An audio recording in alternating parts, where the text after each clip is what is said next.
બનાસકાંઠામાં બે યુવકોની હત્યા મામલે પોલીસનું મોટું નિવેદન સામે આવ્યું છે, જેની વિગતે વાત કરશું. નમસ્કાર, હું છું પ્રથમ મોદી, આપ જોઈ રહ્યા છો નિર્ભય ન્યૂઝ. બનાસકાંઠાના પાલનપુર હાઈવે પર આવેલી એક ખાનગી હોટલ પાસે મોડી રાત્રે બે યુવકો પર 10 થી વધુ અસામરિક તત્વોએ હથિયારો વડે હુમલો કર્યો હતો. જે ઘટનામાં એક યુવકનું ઘટના સ્થળે જ કમકમાટી ભર્યું મોત નીપજ્યું છે, જ્યારે બીજા યુવકની હાલત અત્યારે ગંભીર છે. યુવકના પરિવારજનનો આક્રોશ હવે ફાટી નીકળ્યો છે અને તે પહેલા લોકો કહી રહ્યા છે પહેલા યુપી બિહારમાં જેવી સ્થિતિ હતી એનાથી પણ બદતર સ્થિતિ હવે ગુજરાતની છે. કાયદો અને વ્યવસ્થાની સ્થિતિ જ નથી. એવો તો કોઈ અધિકાર કોણે આપ્યો છે કે કોઈનો જીવ અત્યારે લઈ રહ્યા છે લોકો? આજે મારો ભાઈ મરી ગયો છે, કાલે બીજાનો ભાઈ પણ જશે. આવું તો કોઈ કાળે ચલાવી લેવામાં આવશે જ નહીં. અને જ્યાં સુધી ગુનાખોરોની ધરપકડ નહીં કરવામાં આવે ત્યાં સુધી અમે સિવિલ હોસ્પિટલમાંથી જે મૃતદેહ છે એ ઘરે લઈ જવાના નથી. હવે આ વિષયને લઈને પોલીસનું શું નિવેદન સામે આવ્યું છે, પહેલા તે સાંભળી લઈએ.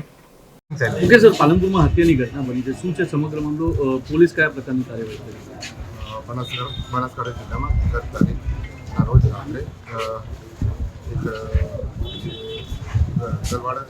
ગાદરવાડા જે ગઢપુરનો હદમાં આવે છે ત્યાંના જે રહેવાસી છે 4 મિત્રો જે પાલનપુર આવ્યા હતા તેમના પર જે પાલનપુર પશ્ચિમની હદમાં ત્યાં જે અલગ અલગ ઇસમો દ્વારા જે હુમલો કરવામાં આવે છે, જેમાં જે ઇસમો જે છે એ ઇસમોને અત્યારે હાલમાં આઈડેન્ટિફિકેશન કાર્યવાહી ચાલુ છે. પોલીસ દ્વારા અલગ અલગ જે આરોપીને આઈડેન્ટિફાઈ કરી તેમને વેરીફાઈ કરી અને રાઉન્ડ અપ કરવામાં આવે છે. તદુપરાંત હાલમાં જે ઇજાગ્રસ્ત છે તેમના પણ જે મેડિકલ લેવાની કાર્યવાહી ચાલુમાં છે. તદુપરાંત બનાસકાંઠા પોલીસ દ્વારા આખા ઘટનાક્રમ બાબતે અલગ અલગ 8 જેટલી ટીમોનું બનાવીને જેમાં ખાસ કરીને સાયબર ક્રાઇમ ટીમ, સીબીની ટીમ, પાલનપુર પશ્ચિમ, પાલનપુર પૂર્વ, Palanpur taluka, even Gadh police station team તેમજ છાપી પોલીસ સ્ટેશનની ટીમ અલગ અલગ જે હ્યુમન રિસોર્સિસના આધારે, ટેકનિકલ રિસોર્સિસના આધારે આરોપીઓને પકડવાની કાર્યવાહી ચાલુ છે. આ તમામ જે ઘટનાક્રમ છે એ ઘટનાક્રમ કોઈ બીજા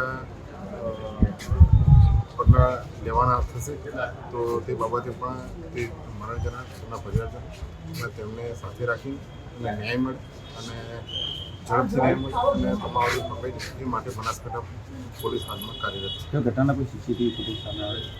આ તમામ ઘટનામાં બાબતની જે ઘટના જગ્યાએ બન્યો છે એ બાબતના તેના પ્રોપર સીસીટીવી કે ત્યાં સીસીટીવી નથી, પરંતુ જે અન્ય જ્યારે કે સરાઉન્ડિંગ એરિયા કે બીજે કે જ્યાં આરોપી ભેગા થયા હોય તો બીજી કોઈ જગ્યાએ અન્ય જગ્યાએ સીસીટીવી હોય એ બાબતે અમે જે ટેકનિકલ ટીમ છે એ તમામ જગ્યાઓનું ખાસ કરીને રૂટ મેપિંગ કરી રહી છે. રૂટ મેપિંગના આધારે આ જે આરોપીઓ જે ઘટના સ્થળને અંજામ આપ્યો અને ત્યાંથી છૂટા પડ્યા હોય એ તમામ જગ્યાઓના સીસીટીવી ફૂટેજ મેળવવામાં આવી રહ્યો છે.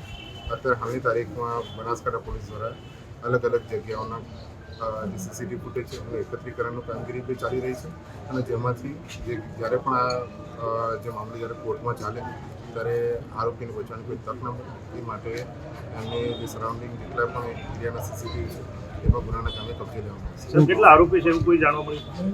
અત્યારે હાલમાં તારીખમાં 24 જેટલા આરોપીઓ વિરુદ્ધમાં ફરિયાદ લેવામાં આવી છે અને આ તમામ જે આરોપીઓ છે એને રાઉન્ડ અપ કરવાની કાર્યવાહી પણ અત્યારે હાલમાં ચાલુ છે.